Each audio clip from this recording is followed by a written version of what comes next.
semuanya, selamat datang di sesi bedah panduan visual kita kali ini. Hari ini, kita bakal membedah habis-habisan aturan reakreditasi BAN PDM untuk tahun 2026. Fokus kita? Simple banget.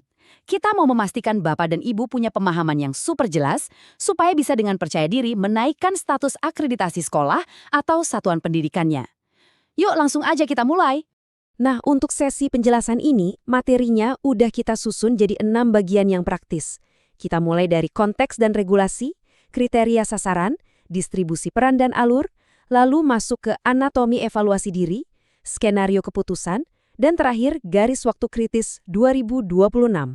Oke, kita langsung masuk ke bagian pertama, konteks dan regulasi akreditasi, dasar kebijakan. Sebelum masuk ke urusan teknis pendaftaran yang kadang bikin pusing, kita harus paham dulu nih, kenapa aturan-aturan baru ini dibikin.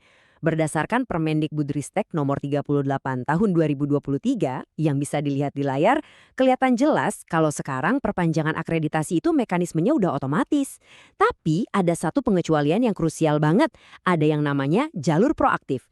Ini khusus disiapkan buat sekolah-sekolah yang emang bener-bener udah ningkatin kualitasnya dan pengen banget naik peringkat. Jadi, poin paling pentingnya di sini adalah paham bedanya dua jalur ini. Otomasi itu ya perpanjangan otomatis dari sistem, datanya ditarik sendiri, jadi Bapak dan Ibu nggak perlu repot apa-apa. Nah, beda cerita sama jalur proaktif. Ini tuh ibarat kita ambil alih kendali, kita secara sadar ngajuin diri buat ikut seleksi dan sengaja memicu supaya asesor ditugaskan datang langsung ke lapangan. Kenapa? Ya karena kita yakin sekolah kita udah jauh lebih oke. Lanjut ke bagian kedua, kriteria sasaran akreditasi ulang, syarat pengajuan. Sekarang kita udah tahu kan kenapa jalur seleksi ini ada. Terus pertanyaannya, siapa aja sih yang sebenarnya berhak buat ngajuin? Coba deh perhatikan matriks diagnostik penentuan sasaran visitasi 2026 ini. Matriks ini misahin dengan jelas banget. Sasaran yang jalurnya otomatis ada di blok sebelah kiri, dan buat yang harus proaktif ngajuin seleksi itu ada di sebelah kanan. Yuk kita bandingin, Bapak dan Ibu nggak usah repot-repot ngajuin kalau sekolahnya itu sasaran baru, udah nggak terakreditasi lebih dari 2 tahun, sempat tertunda di 2025, atau malah terindikasi turun mutunya. Itu semua otomatis bakal divisitasi. Anda cuma perlu fokus ke jalur proaktif yang di kanan itu. Kalau masa berlaku sertifikatnya habis di tahun 2026 tanpa ada penurunan mutu, atau kalau sekolah punya kelas akhir di tahun ajaran 2026-2027. Kalau sekolah Anda masuk kategori ini, selamat, kendali sepenuhnya ada di tangan Anda. Kita masuk ke bagian ketiga, distribusi peran dan alur, distribusi wewenang. Kalau Bapak Ibu merasa sekolahnya masuk di kategori proaktif tadi, yuk kita petakan siapa aja yang tanggung jawab biar tahu persis gimana proses ini jalan. Di sini kelihatan ya, BAN PDM pusat yang bikin kebijakan, terus BAN PDM provinsi yang bagian verifikasi. Nah, apa peran Bapak Ibu? Sebagai institusi pendidikan, peran Anda ini ada di tingkat dasar, tapi justru paling krusial, yaitu ngajuin usulan dan upload dokumen evaluasi diri atau format 1.1 langsung lewat aplikasi Sispena. Semua peran tadi kalau dirangkai, jadinya kayak cetak biru 9 langkah yang ada di sini nih.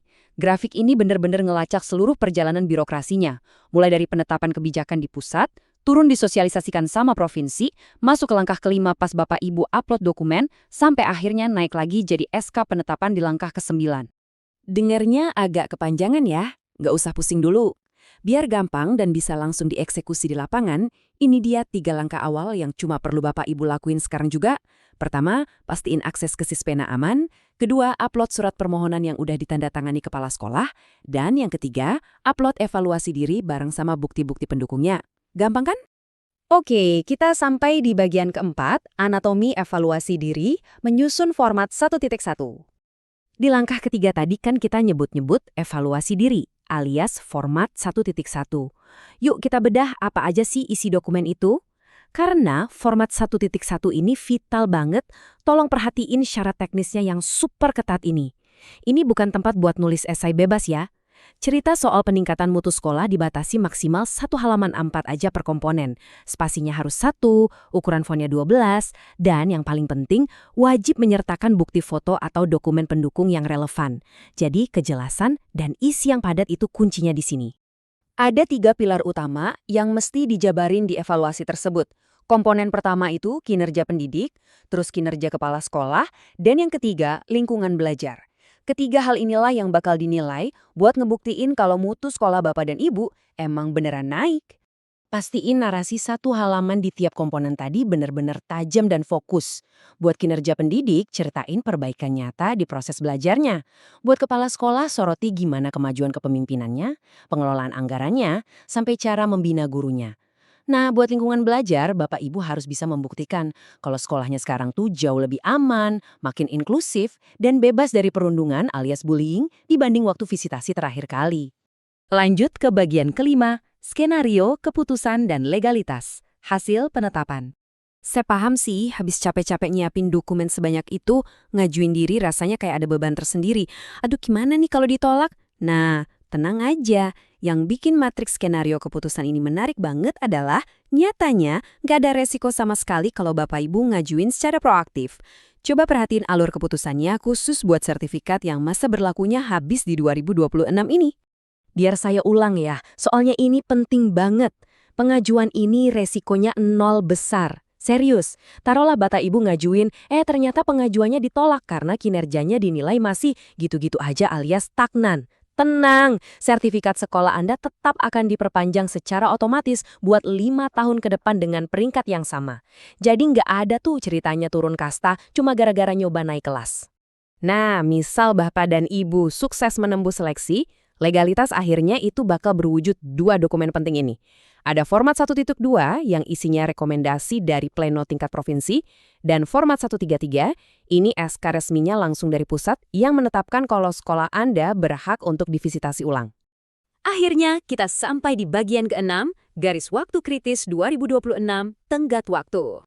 Kita udah di penghujung materi nih, dan ini mungkin bagian yang paling krusial, urusannya sama kepatuhan tenggat waktu yang ketat banget.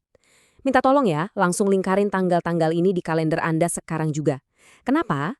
Soalnya sistem ini jalannya otomatis dan nggak bakal nungguin siapapun yang telat. Ada 3 tenggat waktu utama di sini. Tapi yang paling jadi harga mati buat Bapak Ibu di satuan pendidikan adalah yang paling atas itu. 31 Juli 2026. Itu udah batas akhir yang absolut, nggak bisa ditawar lagi. Buat sekolah nge-upload semua usulan dan evaluasi diri ke dalam aplikasi Sispena. Lewat dari situ, provinsi punya waktu sampai 15 Agustus, dan pusat bakal ngetok palu keputusan akhirnya di tanggal 30 Agustus 2026. Jadi, ini kesimpulan dari sesi penjelasan kita hari ini. Kalau risikonya benar-benar nol dan peluang untungnya gede banget, kira-kira sekolah Bapak dan Ibu udah siap belum buat login ke Sispena hari ini? Dan buktiin kalau kualitasnya emang udah meningkat? Yuk, kumpulin buktinya dari sekarang, susun narasi peningkatannya sejelas dan sepadat mungkin, dan ambil kendali proaktif buat masa depan sekolah Anda. Terima kasih banyak udah ngikutin sesi bedah panduan ini, dan semangat terus untuk persiapan akreditasinya ya.